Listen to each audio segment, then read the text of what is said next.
പാലക്കാട്ട് നിന്ന് ഇക്ബാൽ അറയ്ക്കൽ, ഒപ്പം ഇടുക്കിയിൽ നിന്ന് സന്ദീപ് രാജാക്കാടും, കണ്ണൂരിൽ നിന്ന് തുഷാര പ്രമോദും, പത്തനംതിട്ടയിൽ നിന്ന് പ്രവീൺ പുരുഷോത്തമനും, മലപ്പുറത്ത് നിന്ന് അഷ്കർ അലി കരിമ്പയും, ആലപ്പുഴയിൽ നിന്ന് അനഘ ഹർഷനും, കോഴിക്കോട്ട് നിന്ന് VS രഞ്ജിത്തും, കൊച്ചിയിൽ നിന്ന് അൽ അമീനും, തിരുവനന്തപുരത്ത് നിന്ന് അഷിൻ ഡിയാഗോയും നമുക്കൊപ്പം ചേരും. ആദ്യം നമുക്ക് പാലക്കാട്ട് വിവരങ്ങളിലേക്ക് പോകാം. പാലക്കാട്ട് മഴക്കെടുതി എങ്ങനെയാണ് ഇപ്പോൾ നിൽക്കുന്നത് എന്നത് അറിയണം.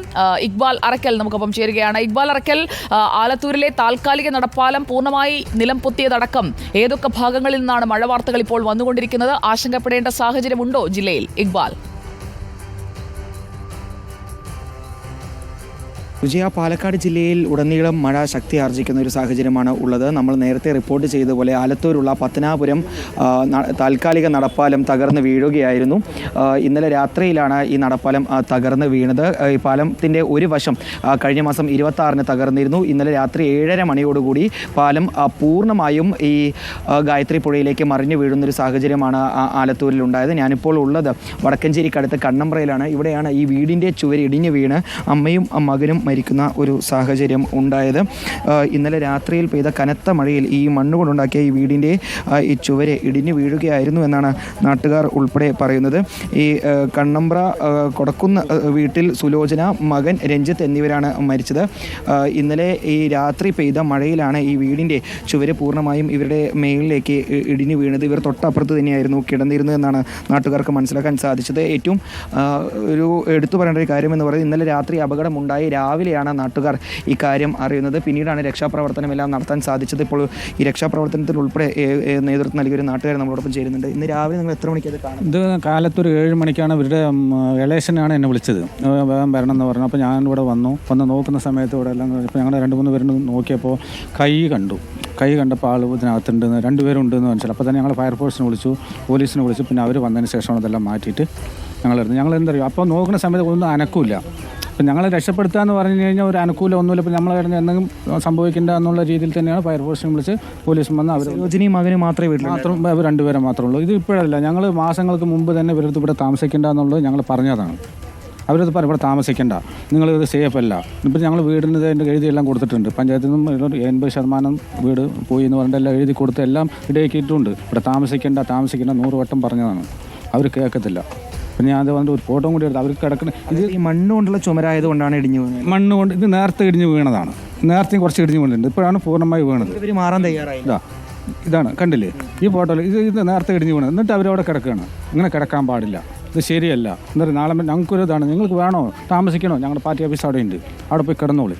ആഹാരം വേണമെങ്കിൽ ഇവിടുന്ന് വെച്ചിട്ട് കിടക്കാൻ വേണമെങ്കിൽ അങ്ങോട്ട് പോവാം, ചാവി വേണമെങ്കിൽ തരാം. ഒന്നും ആര് പറഞ്ഞാലും അനുസരിക്കത്തില്ല ആ ചേച്ചി. എന്നാൽ ഇവിടെ തന്നെ ഞാൻ കിടക്കത്തുള്ളൂ പറഞ്ഞു. അപ്പോൾ മെമ്പർ വേണ്ടി ഇങ്ങനെ കട്ടിലിടുമ്പോൾ ഇത് ചുമര് ഇടിഞ്ഞാൽ ഈ കട്ടിൽ ഇതാവുമ്പോൾ എന്നങ്ങനെ തിരിച്ചിട്ടാൽ ഇതാവെന്ന് പറഞ്ഞു. അങ്ങനെ തിരിച്ചിടാൻ പറഞ്ഞു, അതുപോലും കേൾക്കത്തില്ല. ഈ വാർഡിലെ മെമ്പർ ഉൾപ്പെടെ ഇവിടേക്ക് എത്തിയിട്ടുണ്ട്. വാർഡ് മെമ്പർ നമ്മളോടൊപ്പം ചേരുന്നുണ്ട്.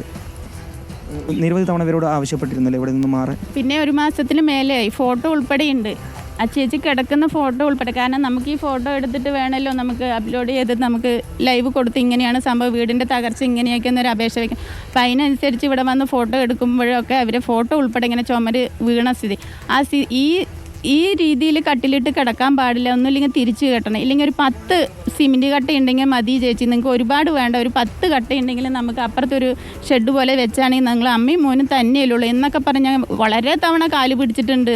പിന്നെ എപ്പോഴാണ് പറയുന്ന ആളുകൾ വേണ്ട സ്ഥലം കൊണ്ട് അഡ്വാൻസ് കൊടുക്കാൻ പോലും തയ്യാറായിട്ടുണ്ടെങ്കിൽ അവരത് ആ ചേച്ചി എന്നോട് പറഞ്ഞിട്ടുണ്ട്.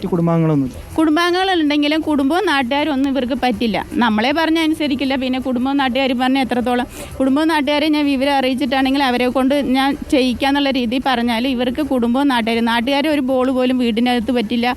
നാട്ടുകാർ ഒരു തേങ്ങ അവനവൻ്റെ സ്ഥലത്തേക്ക് വീണ്, നമ്മൾ സാധാരണ അങ്ങനെയാണല്ലോ തെങ്ങ്. എത്ര മണിക്ക് ഈ അപകടം ഉണ്ടായെന്ന് അറിയാം? രാത്രി എത്ര മണിക്കാണെന്നറിയില്ല, നല്ല മഴയായിരുന്നു. എപ്പോഴാണ് സംഭവിച്ചെന്നല്ല, ഞാൻ നേരം വെളുത്ത് ഒരു 6:30 ആയപ്പോഴാണ് എനിക്ക് വിവരം നൽകുന്നത്. വിവരം നൽകിയത് ഇവിടെ ഒന്ന് നോക്കുമ്പോൾ ഇതാണ് അവസ്ഥ. പിന്നെ ഫയർഫോഴ്സിനെ വിളിക്കേണ്ടി വന്നു, ആശുപത്രി എത്തിക്കേണ്ടി വന്നു.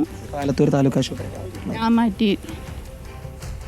സുജയ, ഇതാണ് വിവരം. നിലവിൽ ഇവരുടെ രണ്ടുപേരുടെയും മൃതദേഹം ആലത്തൂർ താലൂക്ക് ആശുപത്രിയിലേക്കാണ് മാറ്റിയിട്ടുള്ളത്. പോസ്റ്റ്മോർട്ടം നടപടികൾക്ക് ശേഷം ഇവരുടെ മറ്റു കുടുംബങ്ങളെ ഇവിടേക്ക് എത്തിക്കും. അതിനുശേഷമായിരിക്കും ഈ മൃതദേഹങ്ങൾ കൈമാറുക. പാലക്കാട് ജില്ലയിൽ ഉടനീളം മഴ ശക്തി ആർജിക്കുന്ന ഒരു സാഹചര്യമാണ് ഉള്ളത്. അട്ടപ്പാടിയിൽ ഉൾപ്പെടെ നിരവധി ഇടങ്ങളിൽ പാലം മുങ്ങുന്ന ഒരു അവസ്ഥയുണ്ടായിട്ടുണ്ട്. ഭവാനിപ്പുഴ ഈ കരകവിഞ്ഞ് ഒഴുകുന്നത് കൊണ്ട് തന്നെ അട്ടപ്പാടിയിൽ ചെമ്മണ്ണൂരും അതുപോലത്തെ താവളത്തും എല്ലാം ഈ പാലം വെള്ളത്തിനടിയിലായിട്ടുണ്ട് എന്ന രീതിയിലുള്ള വിവരങ്ങളാണ് ലഭ്യമാവുന്നത്.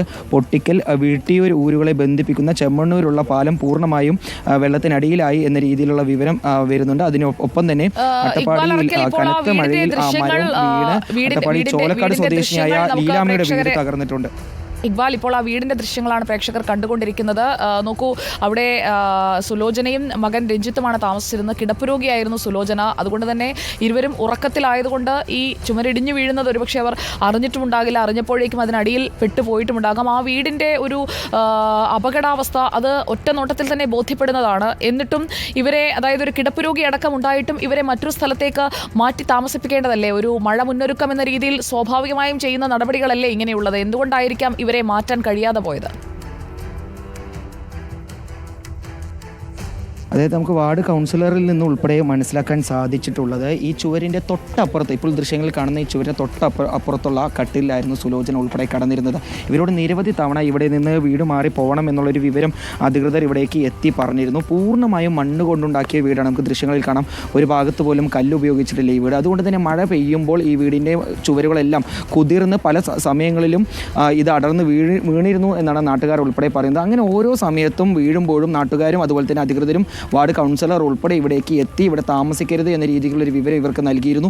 പാർട്ടി ഓഫീസിലേക്കോ അല്ലെങ്കിൽ മറ്റ് ബന്ധുക്കളുടെ വീട്ടിലേക്കോ ഉൾപ്പെടെ മാറണമെന്ന നിർദ്ദേശം നൽകിയെങ്കിലും ഇവർ രണ്ടുപേരും ഇത് തയ്യാറായിരുന്നില്ല എന്നാണ് പറയുന്നത്. എന്തായാലും ഇത്തരത്തിലൊരു അപകടം ഇന്നലെ രാത്രിയിലാണ് സംഭവിച്ചത്. തൊട്ടപ്പുറത്തെല്ലാം വീടുകളുണ്ട്. പക്ഷേ കനത്ത മഴയായതുകൊണ്ട് തന്നെ ആർക്കും ഇവിടേക്ക് ഇത്തരത്തിലൊരു അപകടം നടന്നു എന്നൊരു വിവരം അറിഞ്ഞ് ഇവിടേക്ക് എത്താൻ സാധിച്ചിരുന്നില്ല. ഇന്ന് രാവിലെ 7 മണിയോടുകൂടിയാണ് രക്ഷാപ്രവർത്തകർക്ക് ഇവിടേക്ക് എത്തി ഈ 2 മൃതദേഹങ്ങളും ഇവിടെ നിന്ന് മാറ്റാൻ സാധിച്ചിട്ടുള്ളത്.